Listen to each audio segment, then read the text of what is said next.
Bueno, el vídeo de hoy va a ser, bueno, más bien un como un audiolibro, como ya vengo haciendo en mi canal.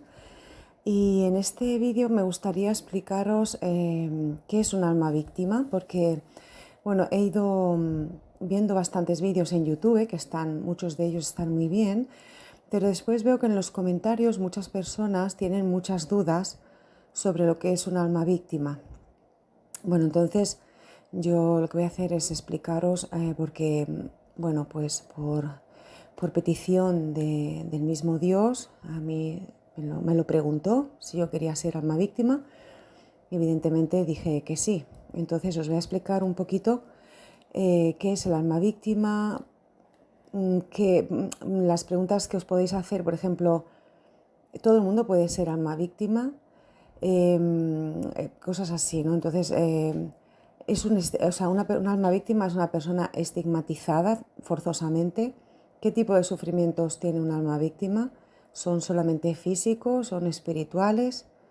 Bueno, pues esto es lo que voy a intentar explicaros, ¿no? Porque, bueno, mi ofrecimiento como alma víctima fue en el año 2020, ahora transcurre el año 2022 y en estos años he podido observar, pues bueno, que comporta, ¿no?, este ofrecimiento como alma víctima.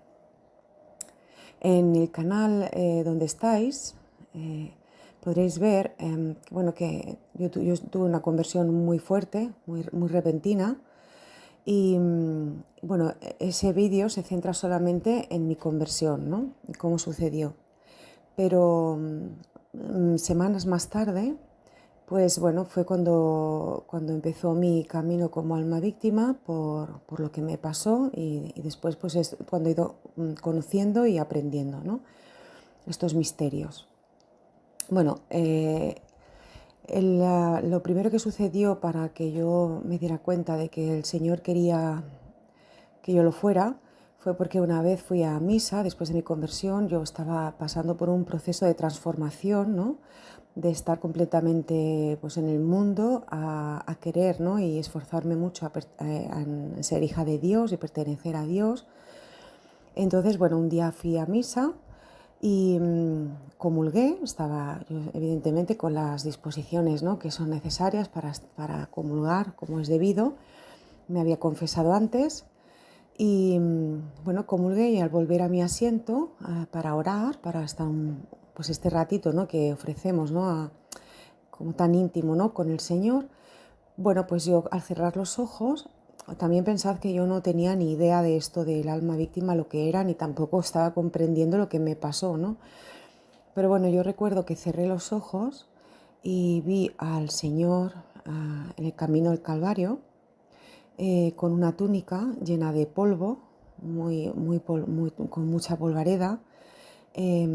Cargaba la cruz. La cruz era pues una cruz larguísima. Lo que era el palo vertical era como de unos 5 o 6 metros de largo.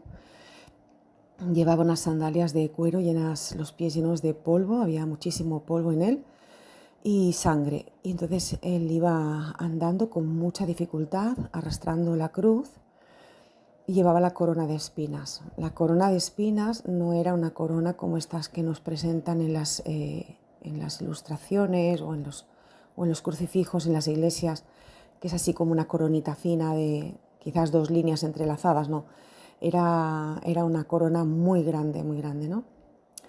Y entonces, bueno, Jesús iba arrastrando la cruz. Yo solo veía un camino como de polvo, y él con mucho sufrimiento, apenas podía casi moverse con la cruz, arrastraba la cruz. Fue una secuencia que os estoy describiendo, pero que fue una cosa que fue unos segundos, que no fue muy largo, ¿eh?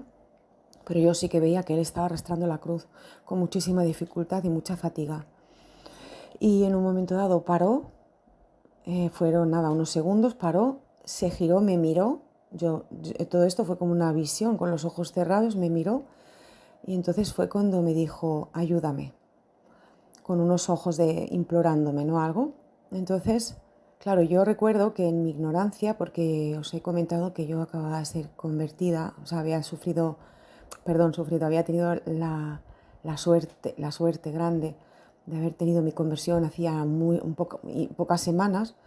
Yo desconocía todo esto, entonces claro, yo le dije al Señor en mi pensamiento, le dije, ¿cómo te voy a ayudar si es imposible que yo me acerque a ti? Esto es un pensamiento mío, quizás hasta pensé que era una imaginación mía, pero realmente yo sentí que me clamaba auxilio, realmente me pedía ayuda, me decía, ayúdame, mirándome a los ojos además. Entonces, claro, yo le dije así, incluso que hasta orando le dije, ¿cómo te voy a ayudar si estás en un pensamiento en mi mente? No te puedo ayudar. Y eso se quedó así, claro, yo lo hubiera ayudado, pero no sabía cómo. Eso se quedó así como en stand-by, pero en mi mente seguía estando, ¿no? En mi cabeza, que no entendía qué quería decir el Señor con aquello, ¿no? Entonces, bueno, pasaron las semanas, no sé deciros los tiempos, porque esto es una cosa que fue pasando de manera como muy, casi sin darme cuenta. Y bueno, lo que sucedió fue que un día, también tengo que decir que yo he ido llevando un camino casi como muy en soledad. La, la ayuda espiritual que he tenido por parte de los sacerdotes al principio era bastante escasa, también por desconocimiento mío de que yo necesitara una ayuda espiritual. Yo estaba, pues bueno, un poco por libre, ¿no? Yo iba a misa, iba a confesarme, oraba mis rosarios cada día, bueno, hacía pues mucha lectura del Evangelio, etcétera, pero estaba un poquito, solamente tenía esos momentos con la Iglesia Católica cuando yo iba a misa o a confesarme, pero nada más, no tenía una dirección espiritual, ¿no? Entonces, bueno, yo seguía preguntándome qué significaba aquello y bueno, entonces yo poco a poco me fui como acercando más y más a Dios, estaba con esa sed de Eucaristía siempre, o sea, sed de la sangre del cuerpo de Cristo, siempre tenía mucha ansiedad y ganas, bueno, ansiedad no, sino en el buen sentido, ¿no? Esa felicidad de que llegara el fin de semana, poder ir a misa y comulgar, me sentía cada vez más unida a Dios, cada vez lo sentía más cerca de mí, cada vez sentía que me amparaba constantemente, que me guiaba, que no me abandonaba, que me llevaba como de la mano, ¿no? Entonces, bueno, un día estaba en casa y yo le oraba a Dios, le decía que qué podía hacer yo para ayudar a la gente. Como yo venía de una vida alejada de Dios, o sea, tenía a Dios pero a mi manera, ¿no? Como mucha gente tiene, como he explicado en el vídeo de mi conversión, pues bueno, yo le pedía al Señor que por favor, ¿por qué no sucedía ese milagro que sucedió conmigo en mi conversión con más personas en el mundo, ¿no? ¿Por qué yo? Yo le decía, ¿por qué a mí? Yo no me lo merezco esto. Por favor, hazlo para otros este milagro, por favor, eso lo suplicaba, ¿no? Entonces, bueno,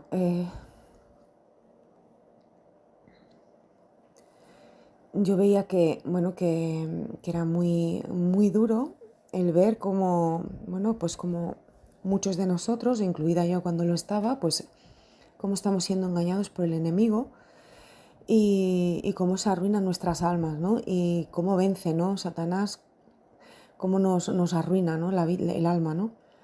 Y bueno, entonces yo pedía, ¿no? Le decía, ¿por qué yo? Yo no me lo merezco esto, o sea, ¿qué diferencia habrá entre alguien de cualquier persona en el mundo conmigo? Ninguna, ¿no? O sea, yo no me lo merezco. Y yo suplicaba que el Señor, pues, lo diera, este milagro que sucedió conmigo de conversión, lo tuviera, también le diera este regalo a otras personas, ¿no? Y yo le suplicaba, ¿no?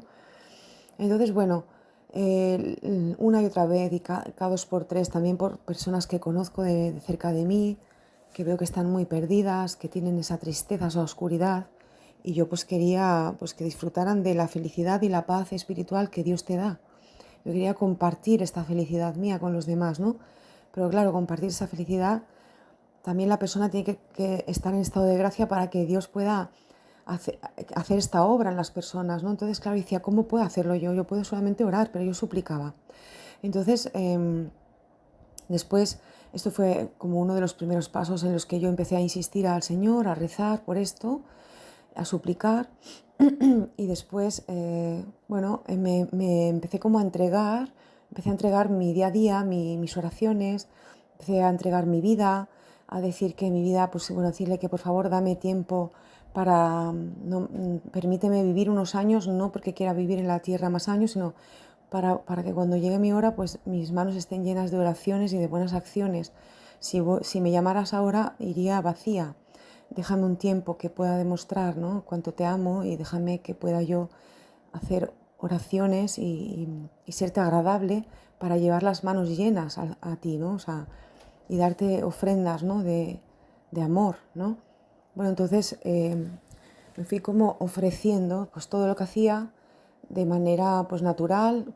Quería ofrecer cosas bonitas, ¿no? Como he visto un vídeo en YouTube de un chico que no me acuerdo, que decía pues que hagamos cajas de buenas acciones, ¿no? Para que en el cielo hayan cajas de buenas acciones y actos de amor, para que Dios con este amor haga pues lo que Él quiera, ¿no? Pues bueno, este es un poquito el misterio del alma víctima, ¿no? O sea, explicado de una manera muy gráfica, pero bueno, es un poquito esto, ¿no? Entonces, yo ahora os explicaré lo que es qué misterio encierra un alma víctima, ¿no? Entonces son misterios que el Señor nos va revelando poco a poco conforme estamos preparados. Yo creo que nunca estás preparado porque son misterios muy grandes, pero bueno, de alguna manera es como si fuéramos niños de parvulario y Él nos va enseñando pues el ABC, el A, I, O, U, ¿no? Y entonces te va dando las letritas para que tú puedas empezar a comprender o a pronunciar, pero muy poco a poco, porque el mundo espiritual es un misterio, son misterios grandísimos que solamente el Señor conoce y que nos va dando poco a poco conforme nosotros vamos avanzando y vamos comprendiendo, y Él nos va como enseñando, ¿no? Entonces, lo que pasó fue que recuerdo el día de mi ofrecimiento como alma víctima. Fue, pues digamos que yo, bueno, empecé a entender que al pedirme en esa visión el Señor que lo ayudara, había un paralelismo con el cirineo en el camino al Calvario, ¿no? El Señor me pedía que yo le ayudara a llevar su cruz, ¿no? La cruz, bueno, pues podemos decirle la cruz de los pecados, la cruz del dolor, la cruz en general, cualquier tipo de cruz, que el Señor me pedía que le ayudara a llevar la cruz. Entonces, bueno, el día que yo hice el ofrecimiento, como decía, pues estaba orando y yo recuerdo que sentí una necesidad muy grande, muy imperiosa, pero muy, muy grande, de darme toda yo hasta el extremo. O sea, entonces recuerdo que fue una necesidad, o sea, fue algo que salió como de, bueno, es como, no sé cómo explicarlo, era algo necesario para mí ya.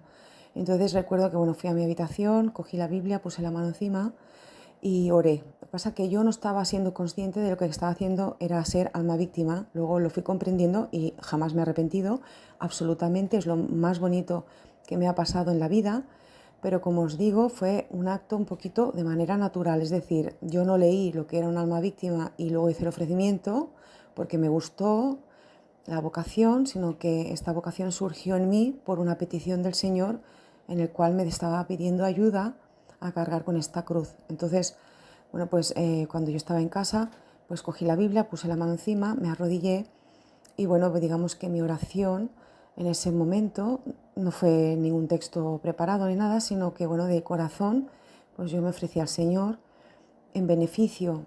O sea, digamos que en esa oración lo que le dije al Señor: yo no te quiero pedir nada en particular, pero sí que hay algo que te voy a pedir que sé que tú también quieres, ¿no? Y es que, conociendo, como sé, o sea, sabemos que tú quieres la salvación de todas de las almas, de todos, pues me uno a este querer tuyo, me uno a esto, no te voy a pedir nada, no quiero pedir nada, solamente quiero pedir en base a este querer tuyo, que es que todos nos salvemos. Pues le dije: yo me entrego, como hizo tu Hijo Jesús, porque yo siempre oro al Padre. Entonces yo le dije: yo me entrego igual que hizo Jesús, haz de mí lo que tú quieras, como si es enviarme una enfermedad, como si es enviarme muerte pronto, cualquier desgracia, o sea, una o dos, varias miles, lo que sea, envíamelas en beneficio de mis hermanos, ¿no? hermanos, hermanas y familiares cercanos que están en estado de pecado, que están obrando mal, no solo ya cercanos, sino pues en el mundo pues ya sabemos lo que puede pasar, ¿no? Cuando uno no está en estado de gracia, y nadie está exento de este estado, es decir, que hay que tener mucho cuidado, no podemos tampoco juzgar. Pero bueno, yo en ese momento pues ofrecí mi vida y ofrecí mis sufrimientos espirituales y físicos, y me acuerdo que la frase que empleé fue: me pongo en el altar. Le dije yo: pongo mi persona en el altar y me ofrezco a mí misma en este altar tuyo, y haz de mí como quieras, ¿no? Me ofrezco como si fuera un cordero, ¿no? Entonces puse la mano en la Biblia y recuerdo que tuve la sensación de que a ambos lados, a mi izquierda y a mi derecha, tenía a Jesucristo a mi izquierda y a Virgen María a la derecha, cada uno detrás de mí, con la mano apoyadas en mis hombros, y yo estaba haciendo este ofrecimiento, ¿no? Bueno, es una sensación que tuve que no puedo tampoco corroborar, pero creo que sentí que era un momento muy especial en mi vida y que aquello estaba llegando al cielo, ¿no? O sea, el ofrecimiento estaba siendo escuchado, ¿no? Entonces sí que os tengo que decir que este ofrecimiento yo lo hice en un acto con mucho amor. Este acto de amor, cuando se transforma en ego, es decir, en un atisbo de, como digamos, de protagonismo, o de que ser escuchada o ser admirada o lo que sea, o que héroe o que heroico, que es una cosa que puede pasar porque el enemigo siempre a las personas, cuanto más santificadas están o más precauciones toman, más sibilino es. Bueno, pues cuando una persona se ofrece como alma víctima, cuando pierde de vista que lo ha hecho por amor a los hermanos y lo hace por cualquier otra razón del mundo, el Dios de momento se aparta. Entonces, el alma víctima siempre tiene que tener muy claro que el ofrecimiento y el día a día y todo lo que le va a pasar tiene que estar fundamentado en el amor a Dios en primer lugar, porque lo hacemos para la unión de Dios con sus hijos. O sea, lo que hacemos es propiciar que el Padre pueda reunirse con el alma de sus hijos, con las almas de sus hijos en la tierra, ¿vale? Que se puedan volver a reunir, es decir, que después de la muerte la persona sea salva. Entonces, el alma víctima se ofrece para que Padre, o sea, la Santísima Trinidad y nosotros, al morir, o sea, nuestros hermanos, digamos, las personas en el mundo, que estamos transitando en el mundo, al fallecer, nuestra alma pueda volver al Padre. O sea, el alma víctima lo que hace es luchar para que el Padre de la Santísima Trinidad y las almas de los humanos se reúnan, se vuelvan a reunir. ¿Por qué? Porque somos conscientes de que Dios Padre, Hijo y Espíritu Santo nos ama hasta tal punto que, claro, que sufres cuando ves que un padre y un hijo no se pueden unir, no se pueden volver a reunir, ¿no? Porque el pecado aparta a este hijo de la unión con su padre, ¿no? Entonces el alma víctima toma conciencia de que el padre sufre mucho porque ve perderse a sus hijos. Entonces el alma víctima es aquella, como Jesús hizo en la cruz, decir: no te preocupes, Padre, yo me ofreceré para que este hijo tuyo no se pierda, ¿no? Pues el alma víctima toma esa conciencia y dice: no te preocupes, cóbratelo en mí. Lo que ellos te deben, yo te lo saldo. Es decir, si ellos pecan, por ejemplo, imaginaros, una persona, esto es un misterio que solo Dios sabe, pues está siendo ofendido Dios a través del pecado yo qué sé, del robo, pues a lo mejor el alma víctima, para reparar esto, pues perderá cosas, ¿no? Perderá objetos, o por decir, si está sufriendo Dios ofensas del tipo mentiras, pues, lo estoy inventando, pues a lo mejor el alma víctima sufrirá durante una fase de su vida injurias, ¿no? Es decir, se cobra la deuda al alma víctima. Entonces Dios puede perdonar a esa otra alma que no es alma víctima, ¿vale? Y no recae el castigo tan severamente sobre el alma de la persona que está pecando. Entonces, digamos que aliviando a Dios Padre de ese dolor que sufre, puede perdonar y tener misericordia con los demás. Entonces, teniendo en cuenta que teniendo en cuenta que Dios es todo equilibrio, pues bueno, pues también tenemos que comprender que todo lo que se rompe, pues hay que reponerlo, ¿no? Hay que restaurarlo. Entonces, cuando cometemos pecados, pues tiene que haber una restauración después, ¿no? Entonces, lo que hace el alma víctima es restaurar esos pecados que se están cometiendo. Evidentemente, un alma víctima no puede restaurar más allá de sus posibilidades, pero sí que algo hace, ¿no? Entonces, cuánto, pues también solo Dios lo sabe. Entonces, este es el primer, digamos, la primera clave del por qué un alma víctima se ofrece. Se ofrece porque Dios se lo pide, porque es una vocación. O sea, una vocación, bueno, es una vocación que uno siente, pero además Dios te lo pide. Uno puede pedirlo sin que Dios lo haya pedido, puede invocarlo, no puede pedir a Dios discernimiento sobre esto.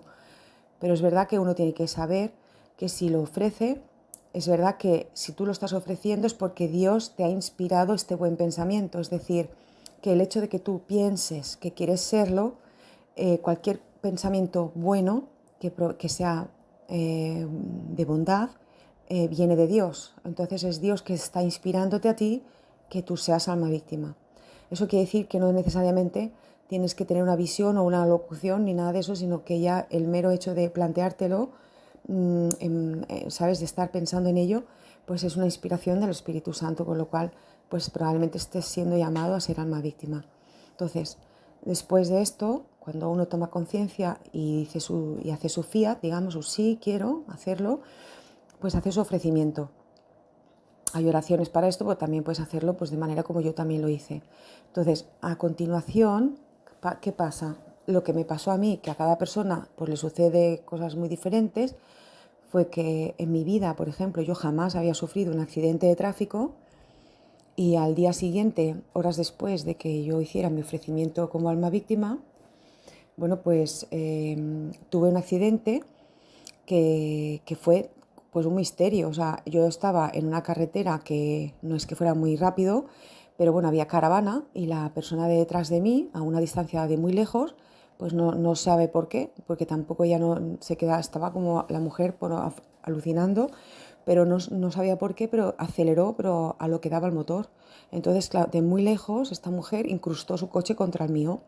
Mi coche estaba parado y ella de lejos, pues bueno, en vez de dar a frenar, pues aceleró y aceleró de muy lejos y no sabía, ella no entendía qué había pasado, porque había dado al acelerador.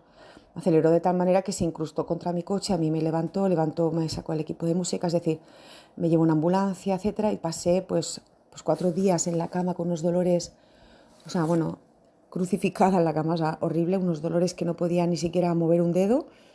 Y después estuve mucho tiempo en rehabilitación con muchos dolores, ¿no?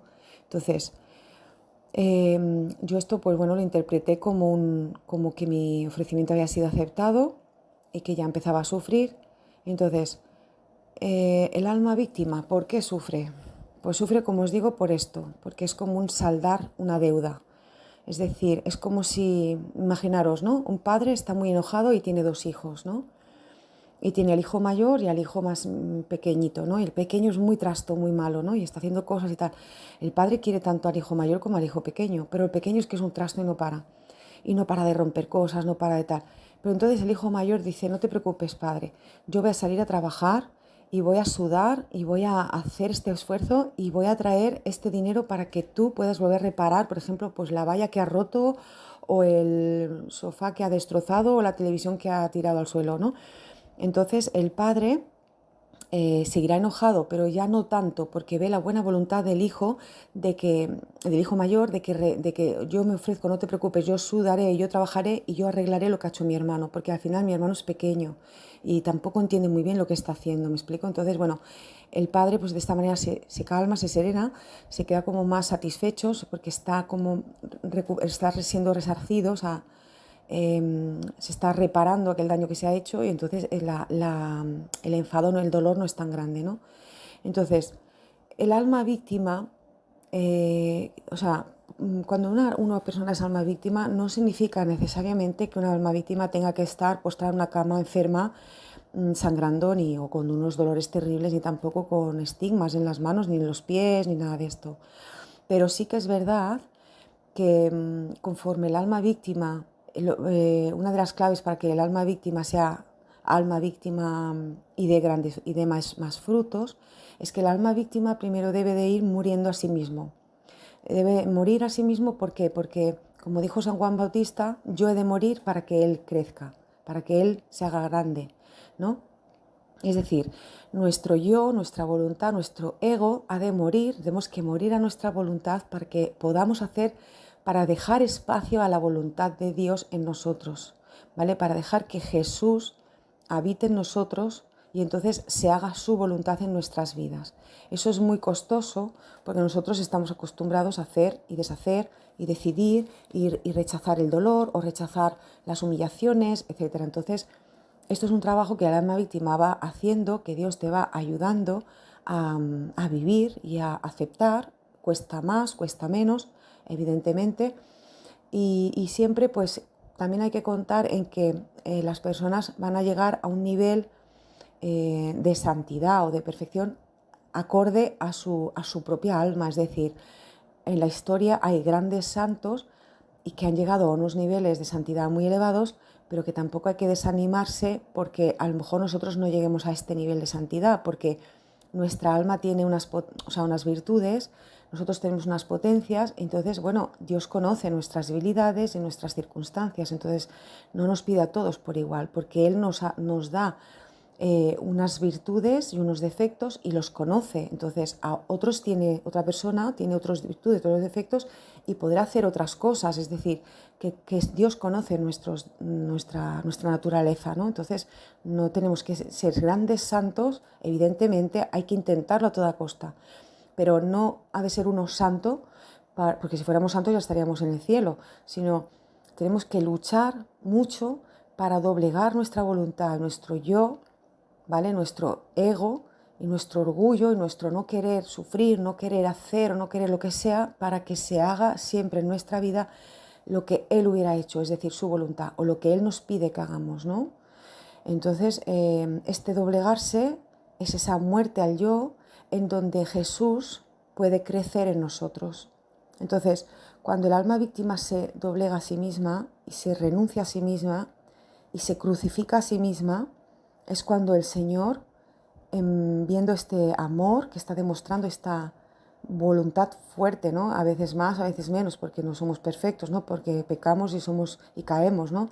Pero si siempre acudimos a Él cuando caemos y siempre procuramos estar en estado de gracia para que Él pueda habitar en nosotros, es cuando Él realmente empieza a hacer, a manifestarse en el alma víctima. Entonces, ¿cómo empieza a manifestarse y por qué se manifiesta los dolores y por qué una alma víctima padece los dolores místicamente o físicamente? Algunos han tenido los estigmas visibles en el cuerpo, ¿no? Pues ¿por qué? Pues porque ya es Jesús que habita en ti y que tú habitas en Jesús. Hay una unión tan grande en donde Jesús ya está haciendo en ti su victimado. ¿Por qué está haciendo en ti su propio victimado? Primero porque tú le has ofrecido tu cuerpo y tu alma, tu espíritu, es decir, se lo has entregado, te has consagrado a Él. Y entonces Él tiene, pues con tu voluntad, porque Él siempre respeta nuestro libre albedrío, entra en nosotros, tenemos que estar siempre en estado de gracia, siempre en confesión, mucha oración, etcétera, pero Él ya empieza como a habitar en ti y empieza a hacer pues esta labor de victimado. ¿Por qué hace esta labor de victimado Jesús en nosotros? Bueno, pues porque Jesús cuando habitó en la tierra, cuando habitó los 33 años que estuvo, desde que nació hasta que murió, sufrió nuestros padecimientos físicos, frío, sueño, hambre, sed, hasta la muerte, pues lo que sufrió físicamente fueron dolores muy atroces. Pero después de la resurrección, Jesús ya no puede volver a sufrir porque está en la gloria, es decir, está glorificado, está en la presencia de Dios Padre y junto con el Espíritu Santo. Entonces Él ya no puede, por decreto, no puede volver a sufrir, ni tampoco puede volver a hacerse hombre y volver a sufrir. Pero si Él pudiera, o sea, es decir, si Él pudiera, si fuera positivo para nosotros, porque si no lo haces porque no sería bueno, es decir, todo lo que si fuera bueno lo haría, pero como no sería positivo, ¿vale? No lo hace nuevamente en cuerpo, pero sí sufre de manera mística, ¿vale? Pero si Él, si fuera otras circunstancias, moriría diariamente por nosotros, diariamente sufriría la pasión por amor, cada día sufriría desde los tiempos atrás hasta el día de hoy, hasta el fin del mundo, no de los tiempos, no del mundo, sufriría a diario la crucifixión para salvarnos a todos, por amor a Dios, por hacer a Dios Padre, por hacer la voluntad del Padre, por puro amor y por obediencia, le daría esta ofrenda a la primera persona de la Santísima Trinidad en un acto sublime de amor. Como no lo puede hacer porque, como os digo, es un decreto divino en donde él ya está en estado en la gracia, pues la única manera que puede sufrir es a través de nosotros, ¿vale? Él sufre místicamente, pero son nuestros cuerpos de la materia los que sufren físicamente los dolores. Entonces, cuando tú invitas a Jesús a habitar en ti de esta manera, es decir, que tú estás diciéndole, ven, que yo quiero sufrir contigo, entonces yo quiero seguirte, yo quiero ser tu esposo, quiero tu esposa, quiero compartir contigo tus dolores, quiero seguirte. Es como él hace una comparación en María Valtorta, que le dice, y a Luisa Picarreta también le dice cosas así, es decir, sufre el esposo y la esposa, donde más comparten cosas es en la alcoba, en los secretos de la alcoba. La esposa, cuando entra en la habitación del esposo, es cuando conoce los dolores del esposo, ¿no? En la intimidad. Bueno, pues el alma víctima llega a un punto de intimidad con Dios hasta el punto en que empieza a compartir y a sentir esos dolores, a comprender esos dolores. Entonces, ¿qué pasa ahí? Entonces ahí es cuando una persona se da cuenta de que está sufriendo, está teniendo una vida de victimado, porque empieza a tener los dolores de Jesús que tuvo en la cruz, por ejemplo. Pues la coronación, ¿no? La coronación de espinas es dolorosísima, es dolorosísima.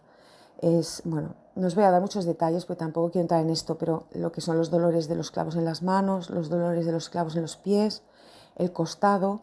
Entonces, pues hay días en los que, por ejemplo, los viernes, que son el día del Viernes Santo, pues muchos viernes la alma víctima suele sufrir más el dolor físico o dolores espirituales también. Los dolores espirituales son peores que los dolores físicos, porque los dolores físicos, al fin y al cabo, son dolores que los puedes soportar, que no son de mayor o menor grado, pero son dolores al final físicos, que todo el mundo conoce un dolor físico. Pero los dolores espirituales son dolores que son bastante más incómodos y dolorosos, porque son como un estado de depresión, como, bueno, pues como imaginaos a Jesús en el Gólgota, ¿no? Es una depresión tan grande, una tristeza tan profunda, que como él dice, ¿no? Pues siento mi alma morir hasta la muerte, ¿no? Siento mi alma triste hasta la muerte. Pues es esa tristeza, hombre, no comparativa, no se puede comparar, por supuesto que no, pero esto a veces pues él nos lo comparte a las almas víctimas, ¿no? Entonces, por ejemplo, os voy a dar un ejemplo. Yo tuve un sueño donde el Señor me explicó qué valor tenía el sufrimiento de un alma víctima. Y cuando digo alma víctima, hablo desde Jesús, que fue víctima, la víctima perfecta, María, que también fue su primera víctima perfecta, su primera víctima después de él, y después, pues bueno, oye, pues todos los que han habido en la historia de la humanidad han habido pues millones, ¿no? Entonces, ¿qué valor tiene el sufrimiento para Dios Padre, para la primera persona de la Santísima Trinidad, que es el juez, ¿no? Porque la primera persona es el juez, la segunda persona la misericordia y la tercera persona es el que santifica, ¿no? El que termina la obra del Padre y del Hijo, ¿no? El Espíritu Santo. Entonces, ¿qué valor tiene para la justicia? Bueno, pues aplacar la justicia, aplacar la santa ira, la justa ira de Dios, ¿no? Entonces, lo que os decía, el sueño este que os conté que yo tuve, donde el Señor me explicaba el valor del dolor, bueno, yo os explico lo que soñé y cómo yo lo comprendí. Yo vi un señor, un hombre, que yo no sé deciros, no puedo decir que fuera Jesús, pero porque lo veía borroso, pero yo entendía la escena. Era un hombre grande, corpulento, que estaba como de rodillas casi, que no podía ni sostenerse, ni arrodillado, del dolor tan atroz que tenía. Era por un dolor espiritual muy grande, muy grande, muy grande. Y detrás de este hombre estaba un ángel enorme, como muy magnánimo, así grandísimo, que sostenía a esta persona que estaba tan abatida, lo sostenía por debajo de las axilas, ¿no? Es decir, con sus brazos lo agarraba y lo levantaba. Por debajo de las axilas le ponía los brazos y lo alzaba un poquito hacia arriba. Y el que estaba tan abatido, pues apenas podía ni sostener su propio peso del cuerpo. Es decir, estaba como si se fuera a desmayar de la tristeza que tenía. Entonces, este dolor de esta persona que os digo que sufría, ascendía de él, flotaba hacia arriba como si fuera una lluvia invertida hacia el cielo, pero lo que ascendía era pan, pan blanco, como las hostias, como la hostia, pero muy chiquitito, ¿vale? Como pequeñas lágrimas, era hacia arriba y subía en forma de pan. Y el que recogía este pan y lo enviaba hacia arriba y lo entregaba a la primera persona, a Dios Padre, era el ángel. O sea, el ángel que sostenía a este hombre que sufría tanto, recogía el dolor en forma de pan de este hombre, lo elevaba al cielo y lo entregaba a Dios Padre. Y este pan volvía a caer en toda la humanidad en forma de lluvia, ¿vale? De alimento para los demás. O sea, esta era como una especie del hombre que sufría, era elevado al Padre y del Padre volvía a caer en forma de lluvia, en forma de alimento, con forma de pan. Ese es el misterio del dolor. O sea, ¿qué pasa con el dolor? El dolor sirve para esto, es alimento, alimento para los demás, es alimento del alma. El dolor es santifica, ¿vale? Se convierte en gracias para los hermanos, santifica al que lo vive y también llega a los demás en forma de gracias. Hay personas que aceptan estas gracias y hay personas que rechazan estas gracias, pero es bien verdad que Dios las ofrece, ¿vale? En forma de, pues eso, de gracias, ¿no? Mi sueño era en forma de lluvia.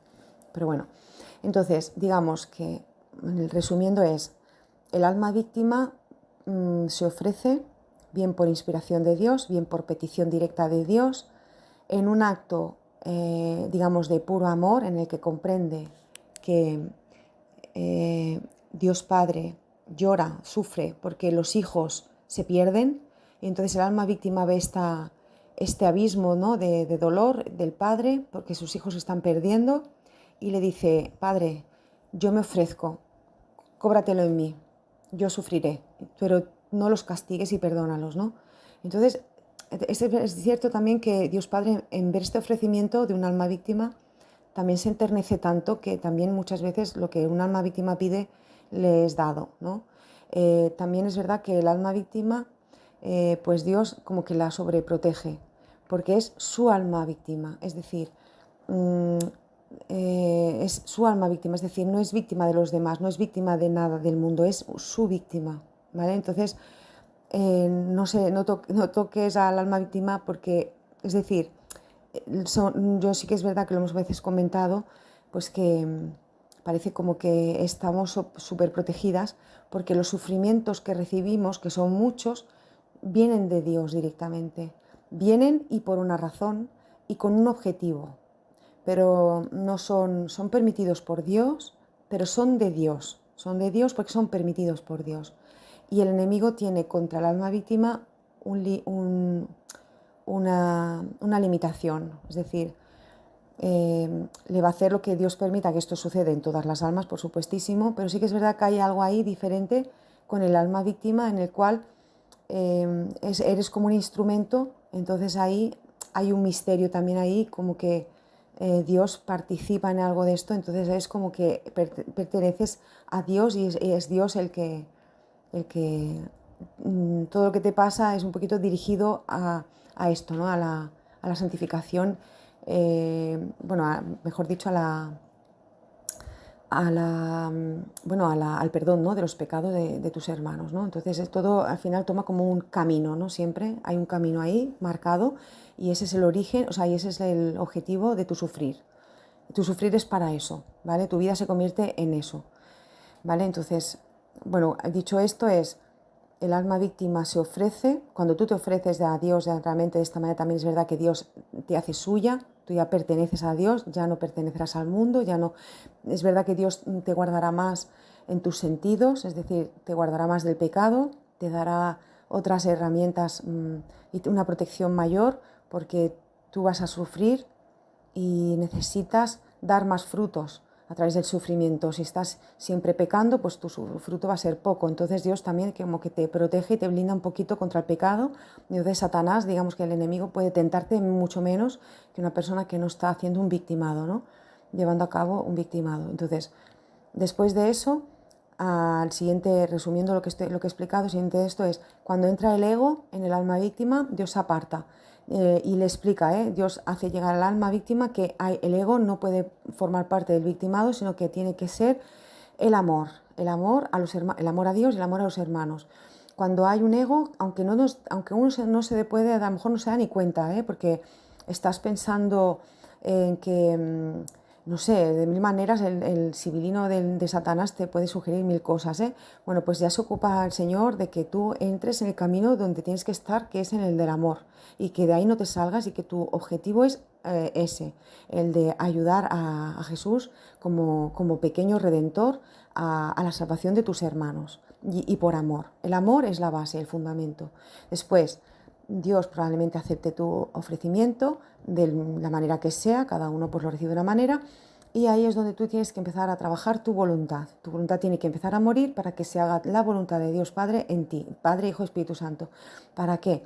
Para que siendo el templo del Espíritu Santo tú consagrada y entregada hasta ese extremo, pues Jesús, digamos que el misterio está en que Dios Padre ve una similitud en ti por tu ofrecimiento a Cristo, entonces es Cristo que puede obrar en ti y compartir contigo sus dolores, digamos, de la pasión y sus dolores espirituales, ¿vale? Entonces, ¿cuál es el objetivo del alma víctima? Aparte de lo que os he contado, hay un trabajo muy grande que tiene que hacer el alma víctima, que es trabajar mucho para ser lo máximo santa que pueda, porque para darle más frutos al Señor. Si el alma víctima está pecando o está cayendo constantemente, pues bueno, le servirá de ayuda, pero no tanta como si se esfuerza mucho más y consigue mucho más negarse a sí misma para darle a Dios pues siempre gloria, ¿no?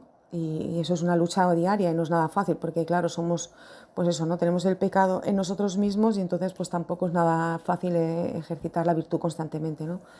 Pero bueno, para eso tenemos el sacramento de la confesión, tenemos también, nos sostiene, pues como a cualquier católico, ¿no? La comunión, pues bueno, la lectura del Evangelio, etcétera, ¿no? Y la oración, sobre todo, la oración es muy importante. La oración, os he de decir ya, y con eso termino, que la oración es vital, y sin oración, pues nada de esto puede llegar a buen puerto. La oración tiene muchísimo poder en nuestras vidas y es un lazo, un vínculo muy grande que hacemos con Dios, una unión muy grande, muy importante, que aunque nosotros pensemos que no pasa nada o que tal, o que es no, o sea, aunque un día no podamos, la oración de esos 5 o 10 minutos no la perdáis jamás, ¿sabes? No la perdáis nunca, aparte de todo lo que os he dicho, ¿no? De pues la confesión, la Eucaristía, etcétera, pero sobre todo diariamente la oración.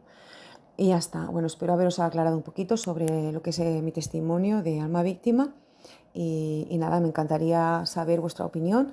Si alguien pues está planteando ser alma víctima, pues me puede dejar un comentario y yo se lo responderé o lo que pueda resolver cualquier duda. ¿De acuerdo? Muchas gracias y un abrazo a todos y muchos besos. Chao.